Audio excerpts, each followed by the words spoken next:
Over 90,000 internally displaced. That's the number of people we're talking about who are looking to flee or have fled Lebanon. West Asia is on the brink of another war as tensions continue between Israel and Lebanon, and a ground invasion is looking imminent. Hello and welcome. You're watching Statecraft with me, Geeta Mohan.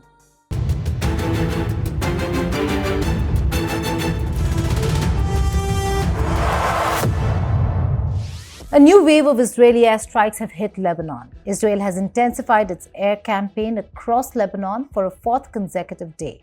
Israeli military says it is currently carrying out strikes in Beirut as it was striking Hezbollah terror targets in the country. The IDF has not specified where exactly it is launching the strikes on the Lebanese capital. The Lebanese national news agency has reported a loud explosion in Beirut's southern suburbs.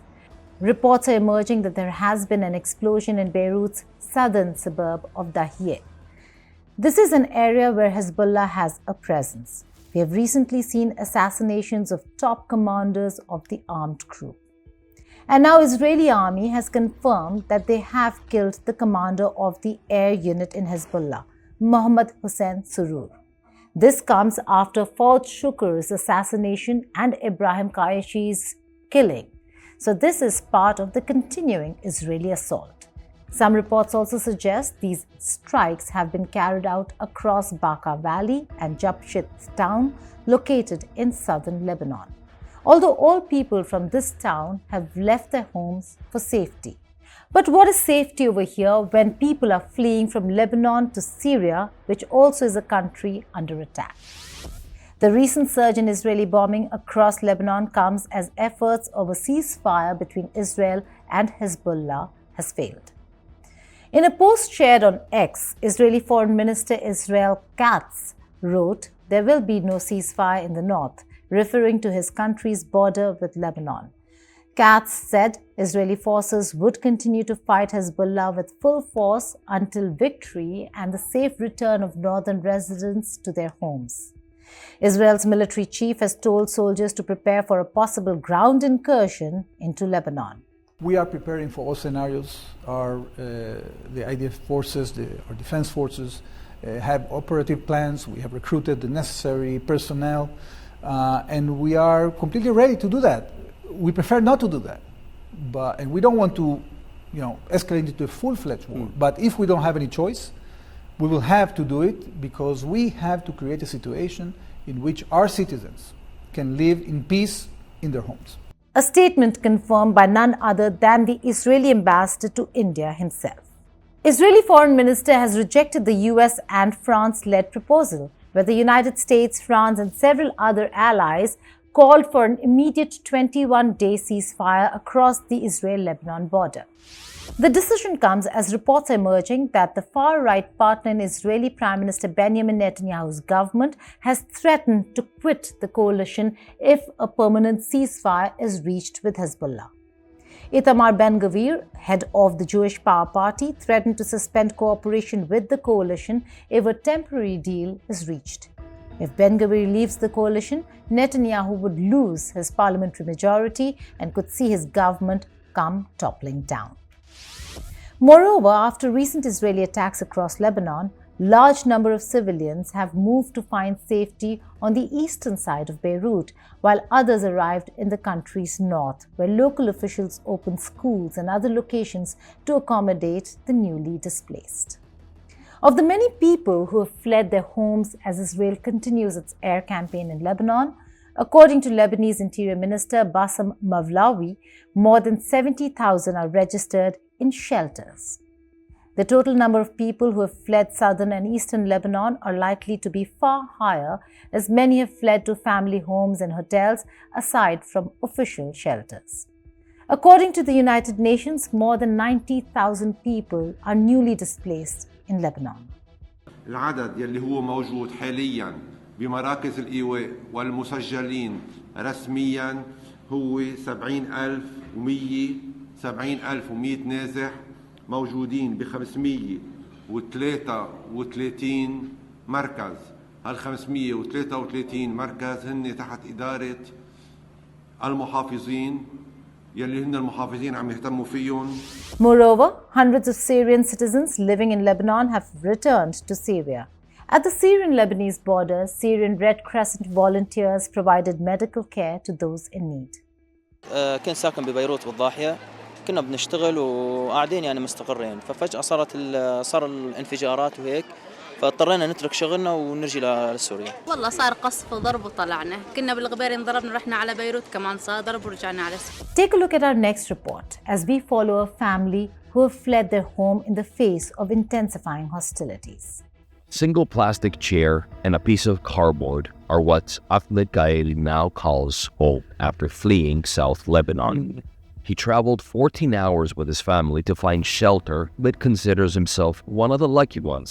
He's found a temporary place for his family, though how long they can stay there still remains uncertain. امبارح شيء لا يوصف، امبارح بالضبط. يعني طلعت انا كنت بثياب الشغل، بدي اشتغل، كنت بثياب الشغل، شلحت ثيابي طلعت بدي بدلهم. لسه طلعت على البيت بدي بدلهم غير صاروخ شيء 50 متر عن بيتي صاروخ. اوه الصواريخ ما في اكثر منها مثل المطر من لحظه هي امبارح. For shelters have been set up to provide essentials to those arriving. عم نقدم مساعدات من طبابة، من دواء، تياب، كل شيء. عندنا فريق طبي صار جاهز، عندنا فريق طبي، عندنا فريق تمريض تحضر لأنه عملنا غرفة طوارئ، عندنا مسعفين على الأرض. After more than 1,500 strikes in southern Lebanon, thousands of men, women, and children fled areas near the Israeli border. As the world watches in disbelief, fear grips more and more people. أو القرية الحدودية على مدينة صور أو على أي قرية آمنة قاعد فيها، هلا هو بيكون راح على خطة رقم 2 عنده، يروح لعند حدا تاني كمان بيعرفه أو بده يستأجر بيته يقعد فيه بصيدا أو ببيروت أو بالشمال. Civilians have little option but to pick up their belongings and get out. A mass exodus ensued with lines of cars stretching for kilometers along highways leading to the capital. The sense of fear and anguish mount as commercial airlines have paused flights, with Beirut's international airport announcing the cancellation of flights in and out of the capital. Here's a report from our correspondent Ashraf Wani, who is at Doha International Airport right now and is waiting to go to Beirut. I'm currently at the international airport Doha, and the Beirut airport has been closed for international flights. Only the Lebanese Middle East airline is so far flying for Beirut, and these private airlines have decided to close their flights 3 days back, as the situation in the Lebanon is very risky, and Israel has not only intensified its attacks on Thursday but also has disconnected the road link between the Syria and Lebanon. This road link, as Israel claims, alleges that was used for the transportation of the weapons from Iran to Lebanon. On the other side, the French as well as the American government is trying its hard to get some kind of a pause in the fighting between Hezbollah and Israel, but it seems that Hezbollah will not be ready for that kind of ceasefire, as most top commanders of the Hezbollah had been assassinated over the last 3 days in the airstrikes by Israel, not in the South Lebanon only, but also in the Beirut suburb itself. Today, a massive airstrike was carried out by the Israel in the south of Beirut, where they claim that they have assassinated the air defense chief of the Hezbollah, but Hezbollah has not yet claimed. There is an ongoing war in West Asia, but there's also a massive humanitarian crisis that faces the region. What's really happening on the ground, and what is it that governments and the international community really needs to do? To discuss a little more on this, I'm being joined by human rights activist Elahe Jamali, who was born in Iran, raised in England, a passionate human rights activist herself. has been speaking against atrocities by oppressive regimes. But today we'll speak and focus on the humanitarian crisis, Elahe. Thank you so much for joining us here on India Today Global. We have seen what's happening on the ground. The situation is quite dire when it comes to Israel, Lebanon, the region. But it is the humanitarian crisis when it comes to civilians who are affected the most. What's your reading on how this is going to take a very difficult turn for civilians yet again? As you said, it is a civilian crisis indeed. The problem we are facing in Lebanon right now, or what the civilians are facing at the moment, is a problem that's been persisting since the downfall of the Lebanese government in 2019, and it has now led to this because the Hezbollah is a bullying force and a bullying power that takes over the entirety of Lebanon, and it has even the civilians of the country hostage, and all of this is orchestrated at the hands of the Islamic Republic. Lebanon is a proxy of the Islamic Republic. It started opening fire on Israel unprovoked since October 8th. After the Hamas massacre on October 7th, the next day, Hezbollah started opening fire. By doing so, they put the Lebanese people, Lebanese civilians, at risk of an unwanted war. And now we have people from the south of Lebanon having to flee because for 11 months, every day, Lebanon has caused assaults on Israel. And Israel, as a sovereign nation, has a right to defend itself. It's at war from 7 different fronts. And sadly, the people of Lebanon and the civilians in Israel and Gaza are paying for this problem, for this horrible humanitarian crisis that is caused all by the Islamic Republic of Iran. Right. You make a very important point on the 7-front war that Israel faces today. But when it comes to Lebanon itself, looking at the crisis that is now beginning to unfold for civilians over there, they're moving from Lebanon, fleeing to Syria. No place, Elahe, for civilians is actually safe, whether they are in Lebanon or Syria, which is also war-torn, which also comes under attack. Whether it's Gaza, whether it is Lebanon or any other place, when people are fleeing to safety or for safety and they're going from one country to another, which is yet again not a safe place, how does the international community really come to terms with such disastrous situation for vulnerable citizens? What we are witnessing today in Lebanon is a horrible war that's been happening from a much longer time than this past 11 months. The devastation that the Lebanese people, the civilians of Lebanon, since the explosion in the harbor, which was caused again by Iran and Russia parking a ship outside their harbor and then leaving it unattended in the hands of Hezbollah, destroying the country. I mean, the country has already been on the brink of a collapse financially. There is no electricity in the homes of normal civilians before this war started. This country was already collapsing, and right now the civilians are running towards a crumbling home. This is a humanitarian crisis, and the world needs to pay attention. Iranian people came to the streets, put their lives in danger, fighting a very government that is now the biggest instigator of terror in that region. Syria is invaded, Lebanon is invaded, and they're invaded by the Islamic Republic. And that invasion has put these people into a war that is unwanted. It's not their own, and it's forcing them, putting their lives at risk, putting their children's lives at risk, while the heads of the IRGC and the Islamic Republic are happily living in Iran and drying the blood of Iranians. But what we have to do is get behind the people, actual people here.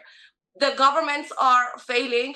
Everybody is running around, and the people are just left with nothing. Israel is at the brink of having to face so many wars. People in Israel have been displaced. More than 60,000 people have been displaced from their own homes. They're going to have to get back to their homes. Lebanese people are being devastated and pushed out of their own country because of a war that is being fought on their behalf against them. Well, Elahi, a lot of experts who believe and who agree with you in how you think and how you view West Asia and the crisis, are saying that if today people were to if somebody or if the international community organizations were to ask people of Lebanon whether if they would want to go with Hezbollah or not, many would actually say that they would not. Would you agree with this point of view that many people... say the international, absolutely, I agree with this. I would say the international community needs to get behind the people of Lebanon in order to throw over such a totalitarian group of a paramilitary, a terrorist group that's inside of Lebanon, pushing artillery material into the homes of civilians and using human beings as human shields in order to protect themselves. Lebanese people do not want the presence of the Islamic Republic in their country, and the rest of the international community has to back them on that and get rid of the Islamic Republic once and for all, whether it is inside the region of the Middle East or within the borders of Iran. Everybody is. At the end of the day, what is really happening over here is that no matter what the argument from whichever side, is the civilians, they didn't have a choice. While they were being used as human shields, as has been reported, or for that matter, while the Israeli forces were entering Gaza to eliminate Hamas, at the end of the day, the civilians over there did not have a choice. Similarly, in Lebanon also, the civilians do not really have a choice. So in this war, the biggest victim that we are seeing are civilians who really are not having their voice heard, or nor do they have the choice to make on where to be, how to be, and to be able to live. As creatures of life, we do not choose to be born in the demographics we are born into. We don't always have the privilege of moving out of that place either. However, before October 7th massacre took place at the hands of Hamas and so many civilians in Gaza, including children, Gaza was still an open prison held by Hamas. What did the world do in order to free those civilians and dismantle Hamas so that this terroristic activity could be avoided? What did the world do about that? No, when you say an open prison, you do understand that the borders were controlled by Israel, not by the Hamas. Although, again, over here, there's nobody supporting the Hamas, but the open prison is because Gazans were not allowed to, or even Palestinians, even in the West Bank, cannot move very freely without the permissions that are required from the Israeli authorities. In their charter, when a Palestinian child has been sent to school, they've been sent into an indoctrination camp where their humanity has been put on one side and their brain has been taken hostage in order to only fulfill an ideology where if they see a Jew, they must kill the Jew.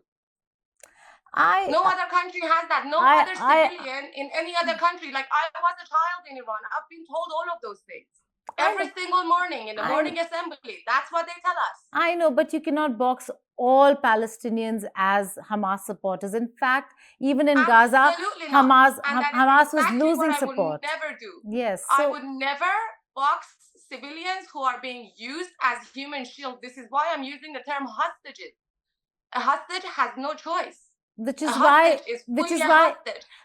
not. If someone in Palestine spoke against Hamas as they have over the past 11 months, they have been faced with doom. Which is why we can't say all children are indoctrinated, because quite a few of them are free-thinking people who might not actually support the Hamas within Gaza. It's not at all about whether or not Palestinians want to support Hamas.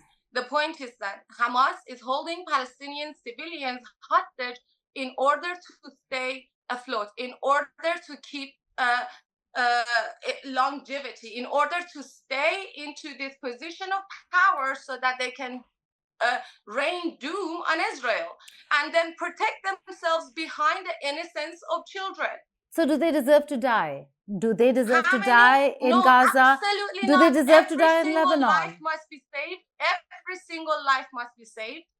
And as far as I know, I went to Israel. I was in Israel 3 times. I went to different sites and I saw with my own eyes that Palestinian children do get rescued by the IDF when they're actually being pushed towards areas of conflict and bombs. They're actually being rescued by the IDF. And a lot of people are going to just hate this statement. Everybody wants to paint IDF as this monstrous group. I do not know what military work needs to be done in order for this this civilian crisis to actually stop. But I know one thing, that the innocent people of Lebanon have already endured enough pain and suffering under the hands of Hezbollah. They do not want to be forced into a war from all fully held by Hezbollah. And if we don't want to see the Lebanese people more devastated, we have to first ask Hezbollah to stop doing what it's doing, stop attacking Israel. Lebanese people do not deserve to be pushed in a war, and the hostages need to be returned. Why is Hezbollah constantly pushing for Hamas to keep on with the hostages? Okay, are those people not civilians? The bibas, the babies. Right. What about them? Where is Nama Levy? That was Ilaha Jamali, a human rights activist, speaking to us. For the full interview, log on to India Today Global's YouTube channel. Now, the situation in West Asia does remain tense. Israel and Hezbollah are trading waves of strikes, the heaviest fighting in nearly 2 decades between Israel and the Iran-backed Hezbollah group has raised fears of a new Israeli ground offensive across the Lebanese-Israeli frontier. And as the conflict escalates, Israel and Hezbollah have refrained from declaring that they are at war with each other. But their ramped-up conflict goals may seem otherwise. Also, with this conflict now taking a new turn, it seems like the biggest casualty or victim are the civilians. That's all in this edition of Statecraft. Goodbye and take care.